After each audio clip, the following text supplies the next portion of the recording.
what if the very thing that made you powerful was also what made you dangerous? What if strength wasn't just a gift, but a burden? Grimlock was built for battle, a towering force of rage, steel, and fury, born to crush, programmed to win, feared by friend, feared by foe. But raw power isn't the same as leadership. Grimlock wasn't forged for leadership. He was built for battle, but deep down, he knew something most warriors never learn, that without wisdom, strength becomes a curse, and without restraint, power only leaves ruin in its wake. This is the story of a warrior who chose restraint, a king who had to lose everything to learn what it meant to protect, a beast who became more than instinct, because true strength isn't found in how loud you roar, but in what you choose to stay silent for. This is Disassembled, Heroes and Villains, and today, we explore the story of the king of the Dinobots and answer the question, what if strength wasn't enough? The story of Grimlock is defined by his strength and toughness. The question was never if Grimlock was strong. It was whether that strength could be trusted, whether it could be guided, or whether it would consume everything around him. Because the early Grimlock we meet isn't a monster, but he isn't a leader either. He's prideful, brash, protective yes, but reactive, powerful, but not yet principled. And in the age of G1 in the Marvel Comics series, the power comes with a question every warrior must face. Can your might alone save your people? Every king's strength has to start somewhere. For some, it begins with their lineage. For others, self-appointed leaders, it begins with instinct. And for Grimlock, those instincts were anything but gentle, long before he was a king. Before the Dinobots roared onto battlefields and etched their names into legend, Grimlock was something raw, untamed, unrefined, a weapon without wisdom. He wasn't forged in the Hall of Heroes, he was built in response to terror. In the G1 cartoon continuity, Grimlock is one of the original Dinobots, constructed by Wheeljack and Ratchet, not born of war, but sculpted by it. His strength was immense. His mind, less so. It was simple, direct, proud. He knew what he was, and he didn't hide it. And in a world of logic-driven bots and battle-hardened soldiers, Grimlock stood apart. He didn't care about politics or protocol. He cared about victory, about protecting his team, about showing again and again that no one could stand against him. But that pride came at a cost. In the episode War of the Dinobots, Grimlock challenges Optimus Prime himself, not for glory, but because he sees strength as the only qualification for leadership. He doesn't betray Optimus, but he questions him, not out of a thirst for power, but of arrogance. Because in Grimlock's mind, the strongest should lead, and that belief would echo far more dangerously in Marvel's continuity. There, Grimlock's role evolves. When Optimus Prime dies, it is Grimlock, not Ultra Magnus, not Prowl, who claims command of the Autobots, not because he was chosen, but because he took it. The Marvel version of Grimlock is smarter, more articulate, but also more authoritarian. He doesn't just lead, he rules. He declares himself King Grimlock, literally wearing a crown in the UK comics and enforcing his vision of order with brutal resolve. He punishes dissent. He withholds medical aid from injured Autobots unless they earn it. And in his obsession with strength, he alienates the very warriors he once called brothers. It's not a rise to glory. It's a slow descent into isolation. The Dinobots break away. The Autobots grow disillusioned. And Grimlock, for all his power, is left alone on a throne of silence, feared, not followed, because strength may earn obedience, but it doesn't earn loyalty, and leadership without the benefit of wisdom can quickly turn towards tyranny. And yet, even then, Grimlock's heart isn't evil. His intentions weren't conquest. He wanted to protect his people. He wanted to win, but he never asked the deeper question, what does strength mean if you don't know how to wield it? Both versions of Grimlock, G1 and Marvel, grapple with the same flaw. They mistake force for fitness. They believe power alone is enough, but power without restraint becomes recklessness, and strength without humility becomes a burden too heavy to carry. Because Grimlock thought ruling meant fighting harder, that being king meant no compromise, no softness, no surrender, but leadership demands something more. It demands listening, sacrificing, choosing patience when instinct screams for dominance. The truth is, Grimlock was never the villain. He was never the monster. He was a warrior, trying to lead without knowing how, a protector whose instincts still pull him towards control, and in the end, it wasn't the battlefield that tested him the most, it was the mirror, because being strong is easy, but learning when not to use that strength, that's where the real battle begins. Strength may earn a crown, but it can't teach you how to wear it. In both Marvel and the earliest appearances in IDW, Grimlock crosses a threshold that every powerful man faces. He stops questioning his instincts and starts obeying them.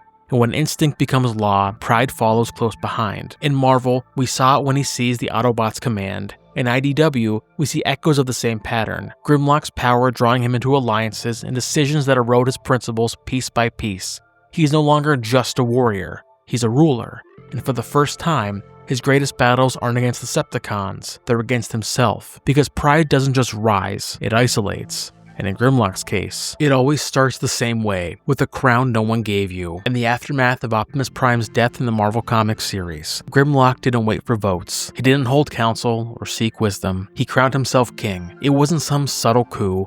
He ruled by decree, and when someone disobeyed, even Blaster or Goldbug, he punished them like traitors, not comrades. He exiled dissenters, sent Autobots on doom missions, prioritized control over morale. He became obsessed with recovering the Ark, not for strategy, but for pride. While his enemies feared him, his allies began to rebel. Because when the throne is built on power instead of purpose, it is just a house of cards, and eventually it collapses. This wasn't the Grimlock we saw in the cartoons. This was something darker, sharper. He still fought for the Autobots. He still believed in the cause, but he confused loyalty with obedience, and leadership with control. Because deep down, he wasn't fighting Megatron anymore. He was fighting Optimus's ghost, trying to prove he was worthy, trying to prove he could lead better, stronger, harder. But the harder he ruled, the more isolated he became. Blaster formed a rebellion, the Dinobots fractured, the Autobots lost morale, and Grimlock, once the loudest voice in the room, found himself speaking into silence. And in the end, the crown didn't make him a king, it made him a cautionary tale. Not because he lacked strength, not because he lacked the wisdom to know when to share the weight. His pride didn't just isolate him, it endangered everyone under his command. Because strength may win battles, but it's humility that holds armies together. And in the world of IDW, this lesson gets even harsher. This Grimlock wasn't just another self-proclaimed leader, he was a haunted one. It began with guilt. Guilt over losing control. Guilt over killing Scar, the Dinobot medic, during a rage-fueled transformation. Guilt over dragging his team into exile, into battles they didn't need to fight, into pain they never fully recovered from. Like all proud men and bot alike, he buried the guilt beneath more violence. He defied orders. He hunted Shockwave across time and worlds. And when the Dinobots fell, when they suffered, when they were captured or reprogrammed, Grimlock blamed himself. But he didn't break, not yet. In the Maximum Dinobot arc, we see him at his most conflicted. Scorponok turns his own team against him. The Autobots question his loyalties. Even the Dinobots, his brothers in arms, lose faith. Sunstreaker reaches out. Hot Rod offers backup, but Grimlock refuses. He won't risk anyone else. Not again, not after what happened to Scar. And so, he charges in, alone, against Scorponok's army and his own twisted creations, because some warriors would rather fall than admit they're broken. Grimlock doesn't beg for forgiveness. He doubles down. He acts alone. He risks everything, not for justice, but for atonement. And that's the key difference with this version. He never wanted power. He wanted redemption. But instead of healing the wound, he kept ripping it open, trying to bleed the guilt out. Even when imprisoned in Garrus 9, tortured, stripped of language, and left the shell of who he was, Grimlock kept one truth buried deep within his spark. He failed the ones he swore to protect. And when he finally escapes, when his mind begins to return, we don't see a monster, we see a bot still trying to make things right. Because here's the quiet truth both continuities share. Grimlock was never corrupted by ambition, he was crushed by responsibility. And in trying to carry it alone, he broke. Because pride doesn't always scream, sometimes it just refuses to ask for help. And that is what makes Grimlock so tragic.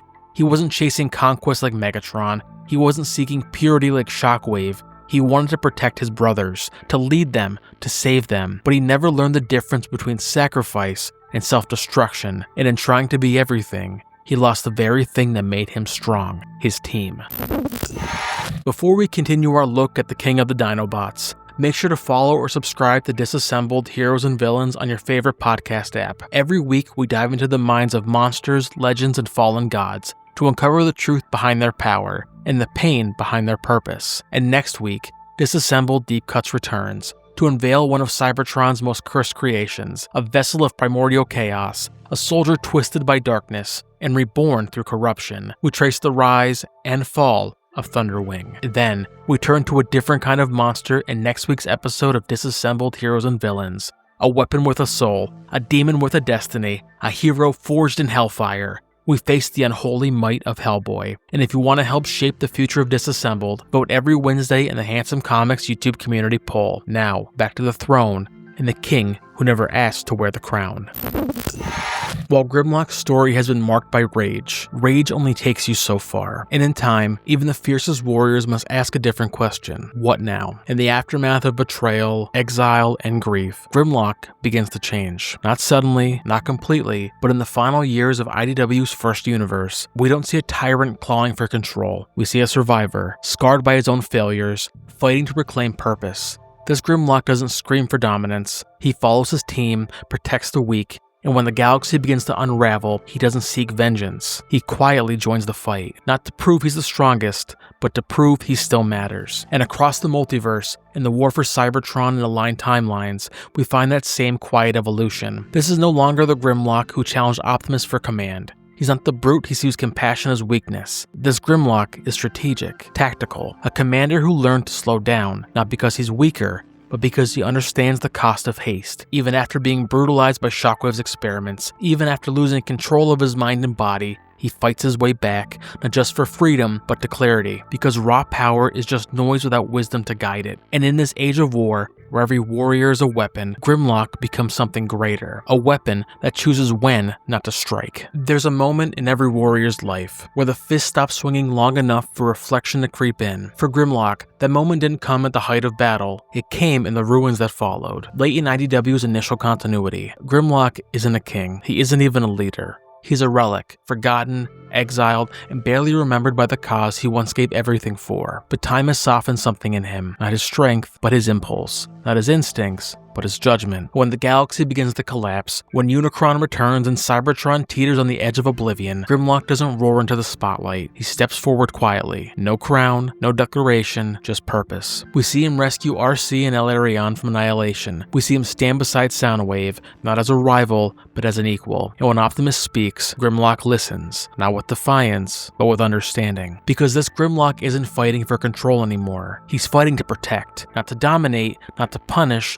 not to prove himself, but to preserve what's left of a dying world. And that shift, that maturity, doesn't erase his past, it reframes it. He still carries the scars of the war he waged on himself, still mourns the team he failed, still shoulders the burden of choices he can't undo, but he no longer lets pride steer the ship, because he learned something that strength alone could never teach, that the greatest warriors know when to fight and when to stand down. Even the way he moves feels different. The rage is still there, but it's been reshaped, polished into something colder, sharper, more controlled. Grimlock hasn't grown weaker, he's grown disciplined. We see that even more clearly in the War for Cybertron continuity. In Fall of Cybertron, Grimlock's origin is rewritten.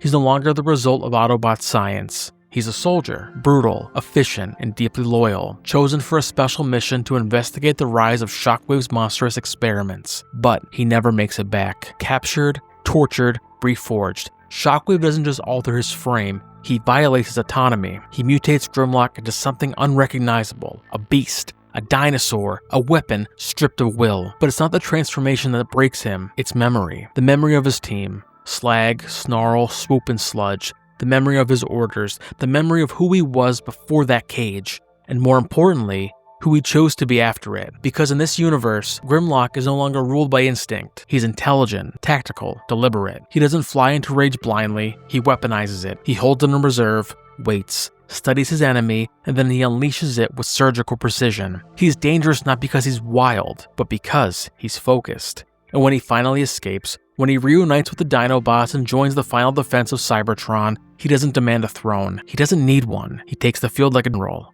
He listens, he leads. He waits for the right moment, the right strike, the right target, because by now, Grimlock knows the difference between power and purpose. He knows that rage may burn hot, but it burns out. But discipline endures. Even his relationship with Optimus shifts. No longer a challenger to the head of the Autobots like in other timelines, Grimlock now fights beside Prime with mutual respect. They don't always agree, but they understand each other, because both have carried burdens no one else could see. Both have made choices that tore their teams apart. Both have paid the price for leading in a world that doesn't forgive mistakes. And Grimlock, once defined by rebellion, becomes something more enduring. A symbol not of dominance, but of determination. Not of brute force, but of battle-hardened wisdom. Not a tyrant, not a ruler, but a protector, by choice.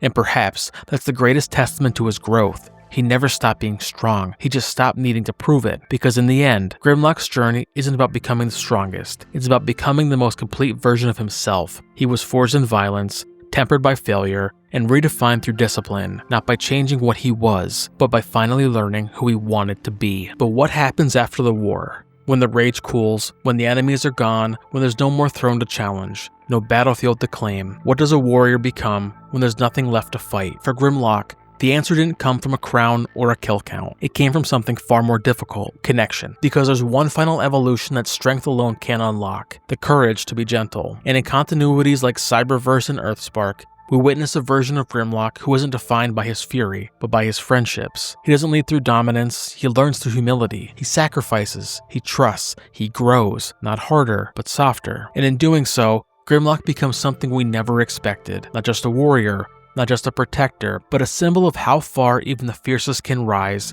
when they stop fighting the world and start choosing to serve it.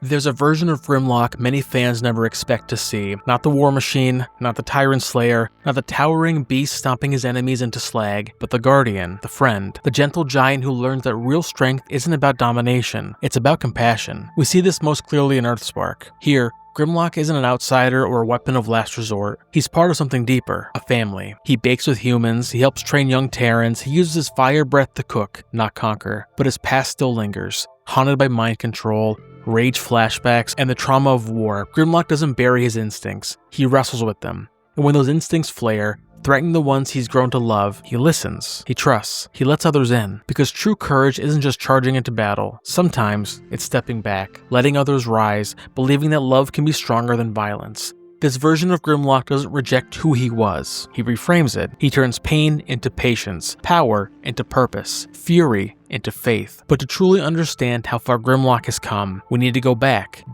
to Cyberverse. Because there, we meet a Grimlock who has already faced the war within and emerged with a deeper understanding of who he wants to be. He's still proud, still powerful, still wildly capable of leveling half a battlefield when the situation calls for it, but he's also kind. He forges friendships with Earth's dinosaurs. He throws parties on the Ark to lift morale. He looks out for his teammates, not with brute force, but with heart. When the Autobots crash on Earth, Grimlock doesn't immediately rejoin the fight. Instead, he lives among the wildlife, learning, adapting, even building a home for himself. He chooses exile, not out of shame, but out of reverence, because he knows he's dangerous. And rather than risk harming others, he builds a life where his power can be channeled into something peaceful, something meaningful. Even when he eventually rejoins the Autobots, he doesn't seek glory or recognition. He's just happy to be useful, happy to protect. And when danger strikes, when the Earth is threatened, when the Allspark is stolen, when chaos erupts, Grimlock doesn't roar for command. He quietly steps back into his role. He shields the weak. He holds the line. He volunteers for missions no one else can survive. Because now, he fights not because he's angry, but because he cares. And maybe the most powerful transformation he undergoes isn't mechanical, it's moral. Because in Cyberverse,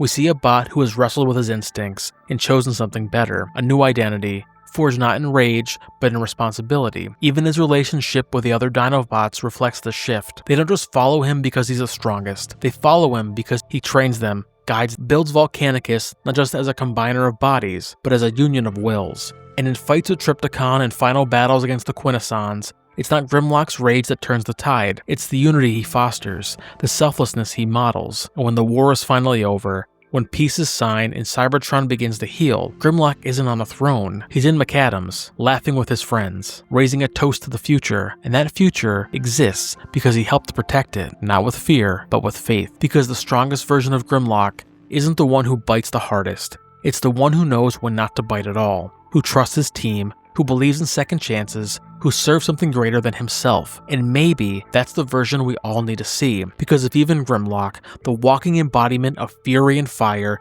can learn to lead with love, what's stopping us? We've seen the beast, we've seen the warrior, we've seen the king who conquers his enemies, but what about the one who conquers himself? Because across every battlefield, every continuity, every timeline, Grimlock's greatest evolution isn't a new form or a new weapon, it's what he's chosen to become. He doesn't abandon his power, he refines it, he learns restraint, he chooses humility, he transforms from a force of destruction into a protector, a mentor, even a friend. And in doing so, he reflects something we rarely expect to see from a character built for war: redemption. This isn't just the story of Grimlock, it's the story of anyone who's ever struggled with anger, with pride, with the instinct to lash out instead of lean in. Because while the world teaches us to fight for dominance, Grimlock shows us the real war is within, and the real victory is becoming the kind of man who doesn't need to roar to be strong. We all know what it means to roar. To raise our voice in anger, to throw our weight around, to make the world feel our presence because we're afraid it might ignore us otherwise. And for most of his life, Grimlock did just that. He roared when he felt overlooked,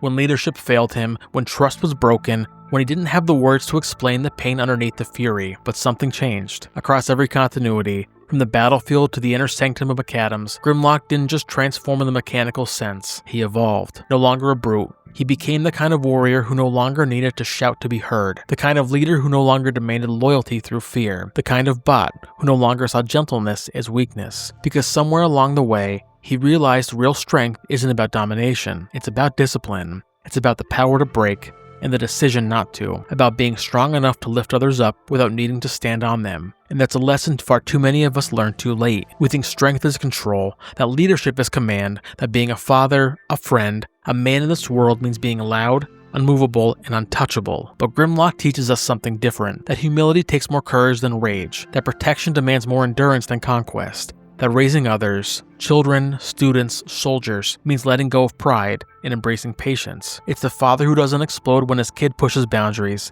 It's the leader who steps back so someone else can rise. It's the man who walks away from the fight, not because he's weak, but because he knows winning isn't worth losing his soul. Grimlock has the power to destroy cities, but his true legacy lies in what he chose not to destroy. Instead of vengeance, he chose purpose. Instead of instinct, he chose identity. And that identity wasn't built on fury, it was forged in restraint, and that is a model for manhood. In a world that still glorifies aggression and dominance, Grimlock stands as something far more powerful, a symbol of what happens when power is tempered by love, when leadership is rooted in service, when fire becomes light, not just heat. Because anyone can roar, anyone can swing the biggest weapon in the room and demand to be feared, but the ones who change the world, the ones who raise families, who lead communities, who stand in the gap when everything's falling apart, are the ones who know when to stay silent, when to listen, when to be still. Grimlock's greatest lesson isn't how to win, it's how to wield strength without losing yourself, how to lead without crushing, how to love without fear, how to become the kind of man who doesn't need to roar because his life already speaks louder than any battle cry ever could. So the next time you're faced with that choice,